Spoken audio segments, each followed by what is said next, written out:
have some breaking news coming in. Congress leader Digvijay Singh has stoked another controversy, raking up the Hindutva debate yet again. He now says and said that it is written in Savarkar's book that Hinduism has nothing to do with Hindutva. He further also says and adds that not only this, it is also written in Savarkar's book that the cow cannot be our mother. How can a cow that rolls in its own feces be a mother, as well as there is no harm in eating beef? It is being said by Savarkar himself that today's special ideologies and ideologues of RSS and BJP. Digvijay Singh says that our fight is with the ideology of RSS, and if Modi comes again in 2024 or BJP comes, they will first change the constitution, end the reservation. That's the latest controversial remark coming in from Digvijay Singh. Listen in.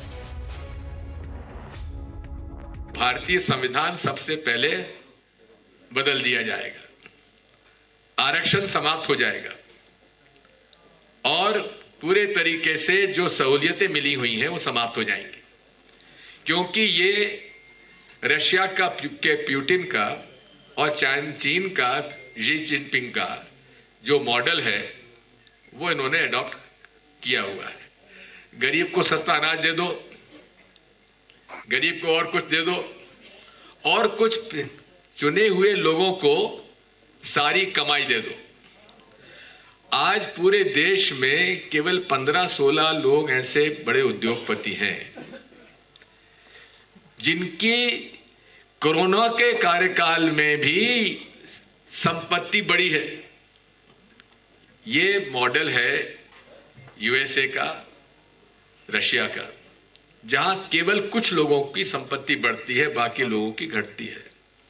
छोटा मध्यम व्यापारी भी अब GST और e commerce के बाद छोटा दुकानदार भी कमीशन एजेंट हो जाएगा, मालिक नहीं रहेगा।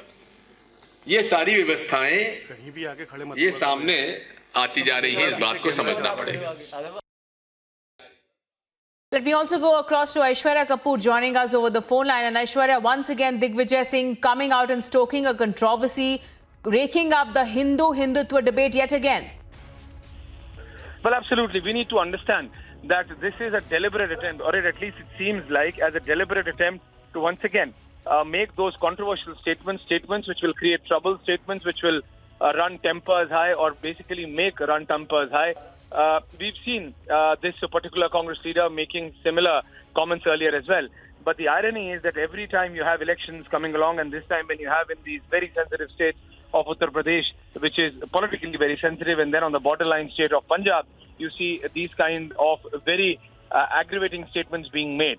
We've seen the kind of incidents which have happened in the last 72 to 96 hours, whether it is Punjab or the statements that have been made first in Haridwar and then by Asauddin Owaisi. So this is being seen in the same streak. This is a deliberate attempt of making these comments and then going to the people on the issue of religion, trying to divide the voters on the line of Hindu-Muslim. This is something which should not have happened in 2021. But the irony is that even irrespective of whatever claims have been made by leaders from across party lines, you have these statements being made on the same lines of religion, on the same lines of who eats what, on the same line, and not on the lines of development, not on the point of what the people of India need in 2021 when we are on the verge of entering 2022.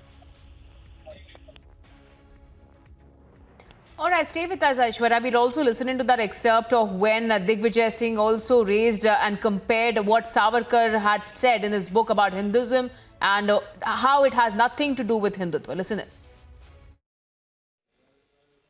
ये लोग गुप्त रूप से काम करते हैं, जैसा राहुल जी ने कहा था, नहीं पीठ पे छुरा भोगते हैं, आगे से नहीं भोगते। तो ये मानसिकता से लड़ाई अगर लड़ना है तो तैयार हो जाओ। लड़ाई आर पार की है। 2024 में फिर अगर मोदी जीत गए या भाजपा जीत गई तो भारतीय संविधान सबसे पहले बदल दिया जाएगा, आरक्षण समाप्त हो जाएगा और पूरे तरीके से जो सहूलियतें मिली हुई हैं वो समाप्त हो जाएंगी, क्योंकि ये रशिया के प्यूटिन का और चीन का शी जिनपिंग का जो मॉडल है वो इन्होंने अडॉप्ट किया हुआ है। गरीब को सस्ता अनाज दे दो, गरीब को और कुछ दे दो, और कुछ चुने हुए लोगों को सारी कमाई दे दो।